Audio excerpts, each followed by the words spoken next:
12 रुपये आहे. रस्त्यावर ट्रॅक्टर मधून जाताना कुणी एक ऊस घेतला तर शेतकरी हसून बोलतो, अजून घ्या, यात काय एवढं.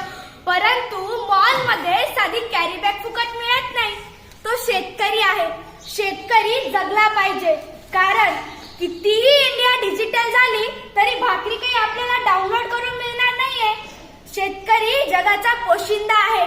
म्हणून मी चिखलोड येथील इयत्ता 9वीची विद्यार्थिनी कोमल रतन त्रिभुवन आपल्या समोर विषय मांडणार तो महाराष्ट्राचे आराध्य दैवत श्री छत्रपती शिवरायांच्या स्वराज्याला, बाबासाहेब आंबेडकर यांच्या राज्यघटनेला, महात्मा ज्योतिबा फुले यांच्या शैक्षणिक क्रांतीला, माता जिजाऊ, माता सावित्री, माता अहिल्या यांना त्रिवार अभिवादन करून येथे उपस्थित माझे शेतकरीचे बंधू आणि भगिनी, शिक्षक आणि सुईच्या टोकासारखं बारीक निरीक्षण करून दुधाचं दूध आणि